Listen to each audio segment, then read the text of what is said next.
la plupart du temps, cette volonté de remettre des limites dans un monde illimité se traduit par ce fameux slogan dont Thierry a parlé, qui est « Une croissance infinie dans un monde fini est impossible ». À l'infini de la quête de croissance, on oppose, nous, les décroissants et les écologistes de manière plus large, la finitude de la nature et en particulier la finitude des ressources naturelles. Et donc, on se dit que infini versus fini est une équation qui ne peut pas fonctionner. Et lors de mon intervention, je voudrais tenter de montrer en quoi c'est ce slogan qui ne peut pas marcher, il ne peut pas marcher politiquement.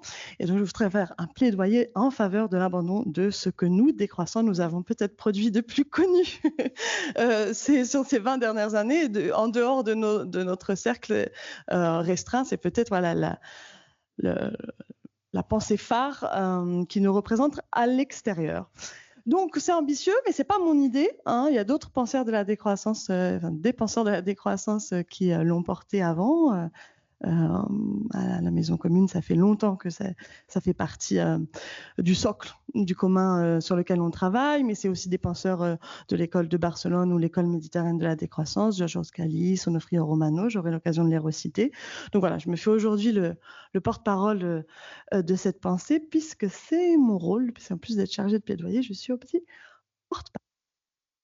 Donc, pour résumer,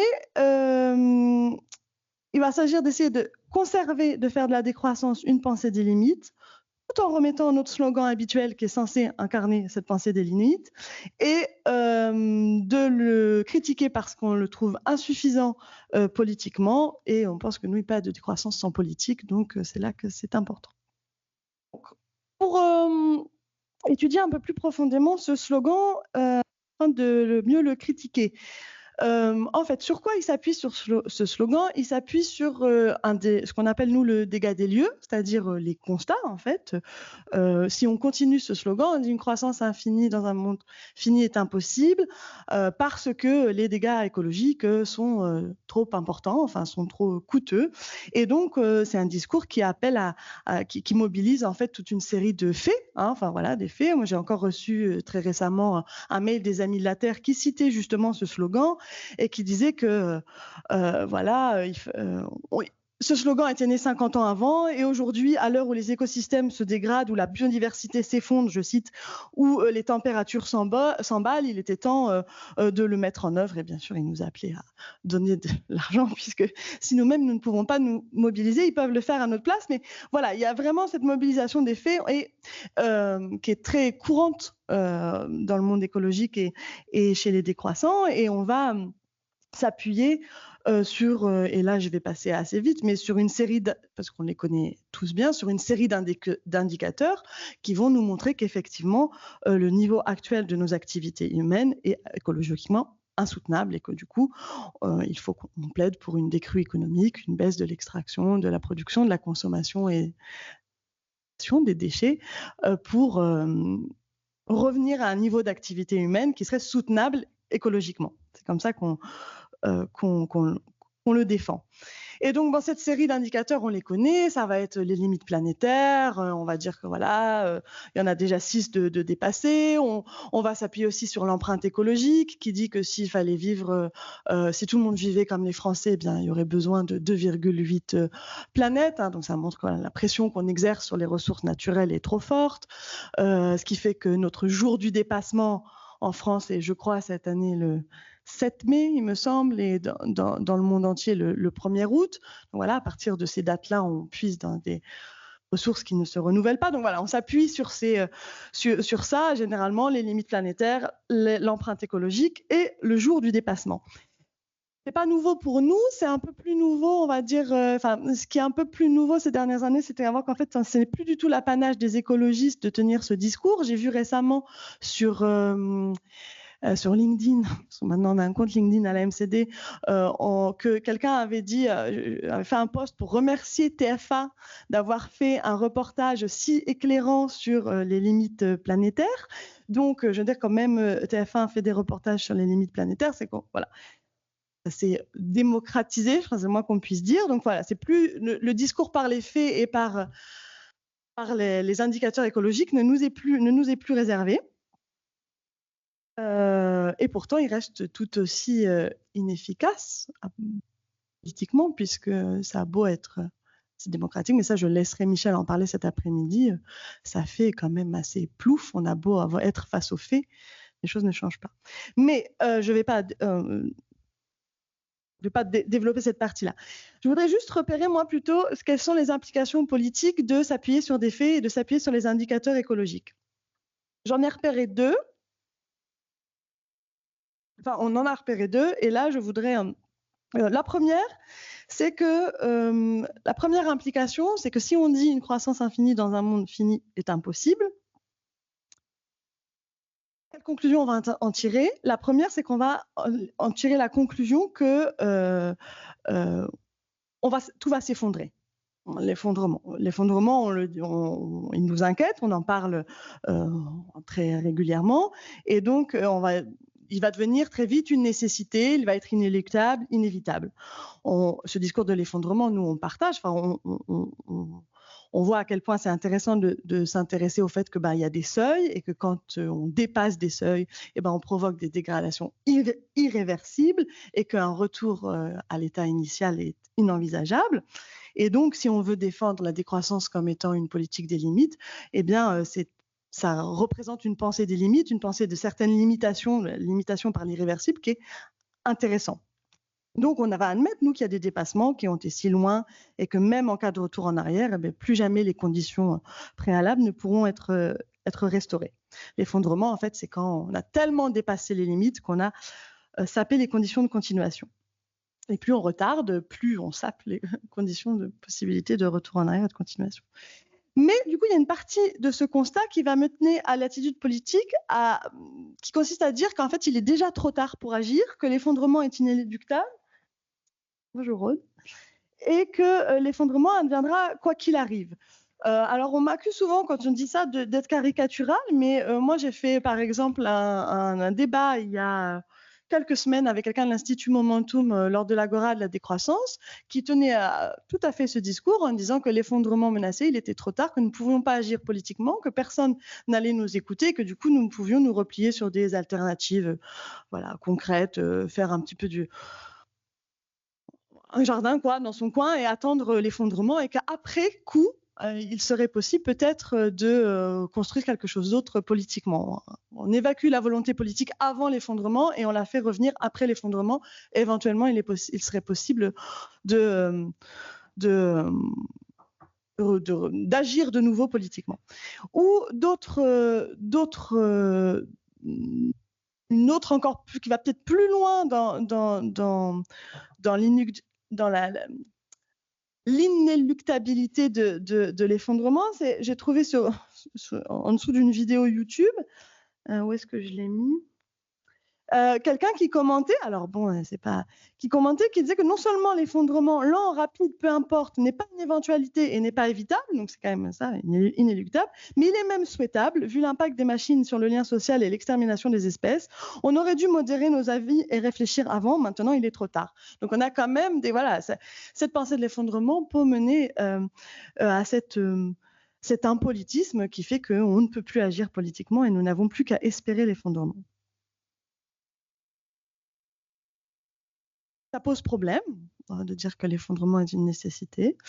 Mais d'un autre côté, vous allez avoir l'effet inverse, c'est que vous allez aussi avoir des gens qui vont partir du même constat, donc une croissance infinie dans un monde fini est impossible parce que les indicateurs écologiques nous le démontrent, et qui vont dire que du coup, c'est pas l'effondrement qui est inéluctable, mais c'est la décroissance.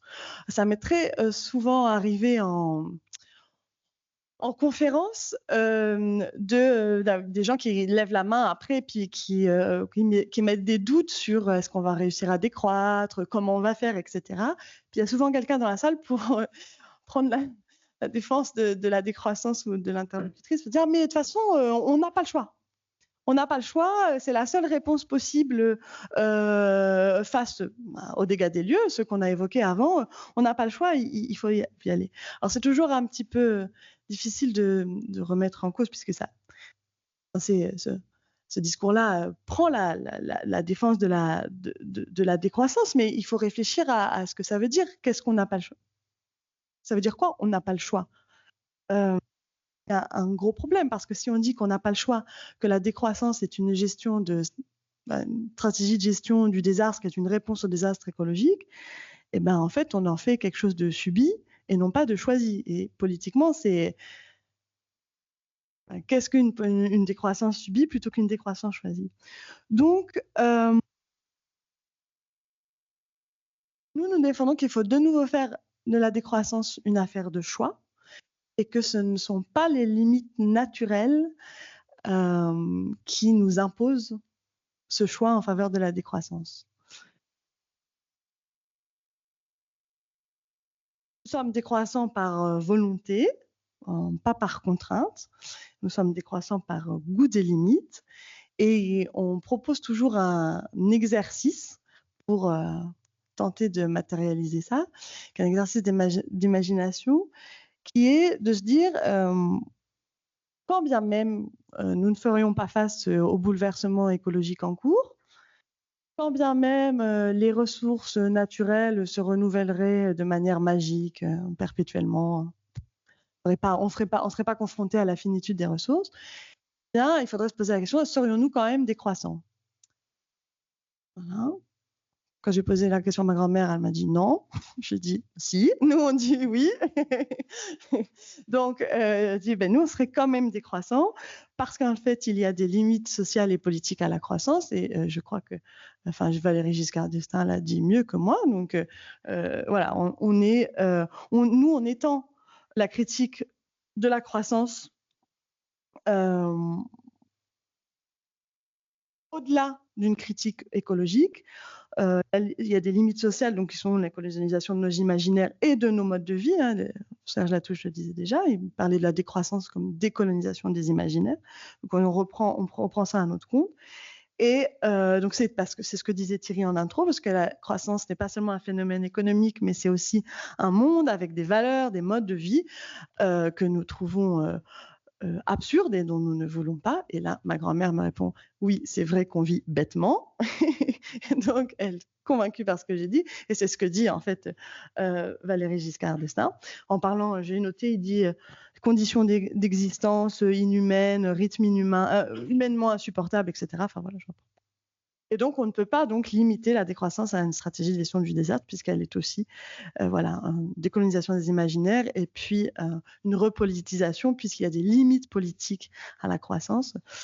Michel en parlera cet après-midi, je ne m'aventure pas sur ces terrains. Cet après-midi, donc en conférence introductive de l'après-midi. Puis aussi, il faut remettre le fait que, et ça je reprends les mots de Giorgio Scalise qui dit il ne faut pas dire que c'est la nature qui nous tord le bras. Autrement dit, si la décroissance doit être politique, on ne peut pas, elle ne peut pas se décharger de sa responsabilité sur le dos de la nature.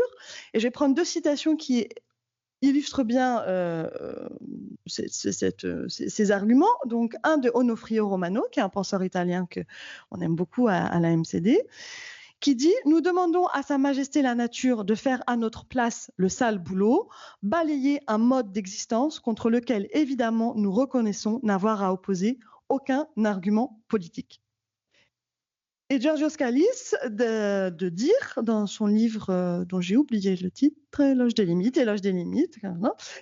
nous reproduisons ainsi l'idée malthusienne selon laquelle la nature ne nous permet pas de faire tout ce que nous voulons. Nous avons recours au slogan dont je parlais. Donc, le présupposé, en fait, dans ce slogan, c'est que nous devons décroître parce que nous subissons des limites extérieures qui sont les limites naturelles. Et il est embêtant de considérer que nous ne choisissons pas la décroissance et que nous sommes contraints par la nature de faire des choix que nous devrions faire par nous-mêmes. Et donc, ça, en fait, ce que ça implique politiquement, donc, de remettre en cause ce slogan, c'est de dire, bah, d'abord, c'est le tragique, c'est que la décroissance ne pourrait jamais advenir, parce que c'est quand même un peu ça, hein, le supposé de ce slogan, c'est que soit l'effondrement adviendra obligatoirement, soit la décroissance adviendra obligatoirement. Ben non, tout le tragique politique de notre mouvement, c'est que nous ne verrons sans doute jamais son apogée. Et ensuite, Ça implique que si nous voulons continuer à faire de la décroissance une philosophie des limites, eh ben, il faut s'appuyer sur une revalorisation de la notion de limite, non pas comme contrainte naturelle, mais comme auto-limitation, c'est ce qu'on disait, qu'on choisit nous-mêmes. Et il y a de sens politique dans l'auto-limitation, car nous considérons de reconnaître que les limites ne sont pas des contraintes subies de l'extérieur, mais qu'elles sont choisies politiquement. Ce n'est donc pas la nature qui est limitée, mais nos désirs qui sont illimités. Et donc, ce n'est pas la nature qu'il faut maîtriser, mais ce sont bien nos désirs qu'il faut modérer. Et là, moi, je voulais mettre un temps, j'ai pas fait. Je ne sais pas si vous regardé. Je ne sais pas s'il me reste peut-être 10 minutes, 5 minutes. OK. Donc, quand on dit ça, tout le problème reste néanmoins de définir et de délimiter ce qu'est un besoin, ce qu'est un désir. Et cet exercice de délimitation, il n'est pas du tout aisé. On a vu, c'est délicat politiquement, on va venir buter en fait sur cette délimitation. On l'a vu pendant le Covid, lorsqu'on s'est demandé ce que c'était un besoin essentiel et est-ce que la culture ou pas en était un, est-ce qu'il fallait le mettre, enfin voilà. Mais sur des choses plus polémiques, on se rappelle aussi qu'il y avait des élus Europe Écologie Les Verts qui avaient affirmé à un moment que nos enfants ne devaient plus rêver. Je crois que c'était de devenir pilote de ligne, ou de voyager avec un avion. Et ils avaient vu toute une droite leur rentrer dedans en disant qu'ils n'avaient pas à contrôler les rêves de nos enfants. Mais d'autres choses encore, même voilà, si vous lisez Nicolas Bouzou dans Le Point, qui écrit régulièrement des pamphlets contre la décroissance, et contre la sobriété volontaire notamment, enfin les modes de vie sobres, où il va dire que lui, il ne nous empêche pas de devenir végétarien ou de cultiver notre jardin, enfin voilà, de vivre sobrement. Donc nous n'avons pas à l'empêcher d'aller manger. Un jour, il a donné un exemple d'un avocado toast, il me semble, un toast à l'avocat le matin en brunch en regardant les pyramides de Gizeh, si l'envie lui en prend. Donc c'est vrai que voilà, on va limiter ce qui est voilà, des désirs, des besoins, on va venir se heurter à ce genre de réaction, et parce qu'en fait, réfléchir donc aux autolimitations, c'est remettre en cause la conception libérale de la liberté. En fait, cette volonté de ne pas définir les besoins enfin, ce que Nicolas Bouzou, ce sur quoi Nicolas Bouzou s'applique, c'est une conception libérale de la liberté. Deux aspects de cette conception de la liberté, c'est d'envisager la limite comme une ligne. Donc, avec d'un côté de la ligne la contrainte et de l'autre côté de la ligne la liberté. Et donc, c'est la fameuse vision Lockeenne de la liberté où, voilà, chacun, la liberté s'arrête à celle, ma liberté s'arrête où celle commence, où commence celle des autres, commence celle des autres. Et donc, on voit bien que si on a cette conception linéaire de la limite, soit on va chercher toujours à la franchir, en fait, voilà, pour passer de la contrainte à la liberté, soit on va chercher à la repousser tout le temps. Donc, nous, il faut qu'on oppose un autre imaginaire de la limite pour décoloniser cette image de la limite comme étant ce qu'on doit dépasser en permanence. Donc, nous, on utilise pour ça l'espace écologique, qui est un espace limité que je devais vous montrer aussi, mais je n'ai pas mon dossier avec. Donc, il faut l'imaginer. L'espace écologique, donc c'est un espace doublement limité plancher-plafond, hein, limite plancher, limite plafond.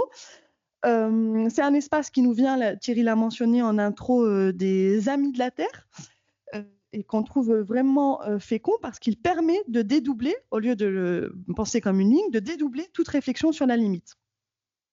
Et donc, il y a des applications politiques qui sont vraiment nombreuses. On dit qu'écologiquement, toute politique doit garantir à chacun un plancher minimum de vie, donc en alimentation, santé, éducation, tout en restant sous les plafonds de la soutenabilité à l'échelle de notre planète. Mais aussi socialement, ça veut dire que toute politique de justice doit à la fois refuser la misère quand les besoins sont insatisfaits, donc en dessous des planchers, et refuser la richesse quand on a et le nécessaire et le superflu, donc quand on se trouve au-dessus des plafonds pour faire peut-être l'apologie, mais l'éloge de la pauvreté conviviale entre plancher et plafond. Donc voilà, entre plancher et plafond, entre cet espace doublement limité, se situe l'espace social de la vie sociale, que nous, notre objectif est de défendre en tant que décroissant.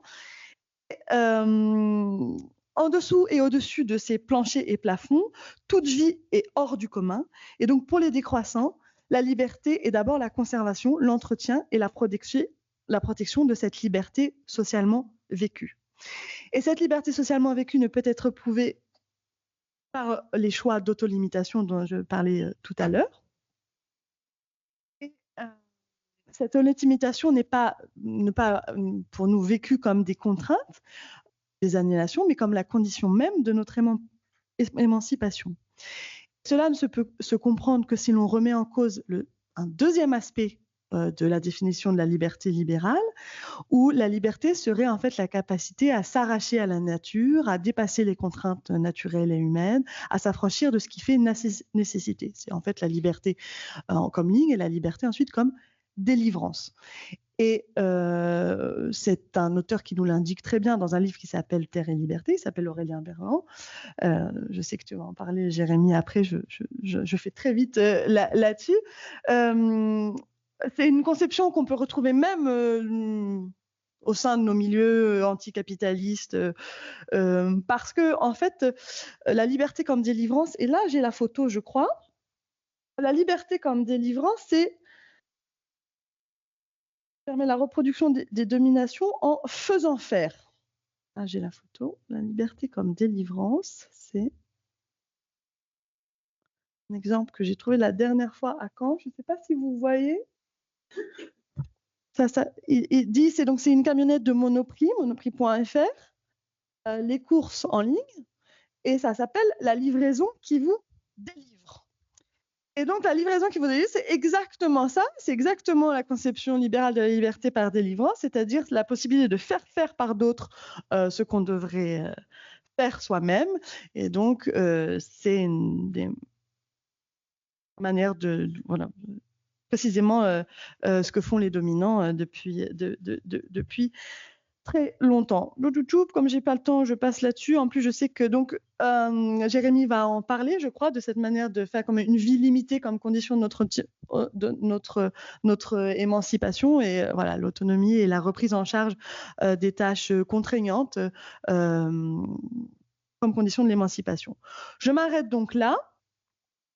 Il va nous le présenter, je pense, de manière concrète, c'est-à-dire comment est-ce qu'on peut l'incarner concrètement. Mais je finis en disant que si je voulais résumer mon intervention, je voudrais dire que nous sommes donc décroissants par choix, ce qui implique d'autolimiter nos désirs sans s'appuyer sur les contraintes naturelles pour justifier politiquement ces autolimitations, afin de ne pas réduire la décroissance à une stratégie face au désastre, mais d'en faire un mouvement d'émancipation de l'emprise sociale et politique de la croissance, ce qui implique également de s'appuyer non plus sur une conception libérale, mais sur une conception sociale de la liberté, comprise comme autonomie et non plus comme délivrance. Donc, bon courage pour trouver avec ça un slogan aussi percutant que une croissance infinie dans un monde fini est impossible, mais le challenge est lancé. Si des idées vous viennent, n'hésitez pas à nous écrire. Il ne faut pas que ça fasse plus de 10 mots.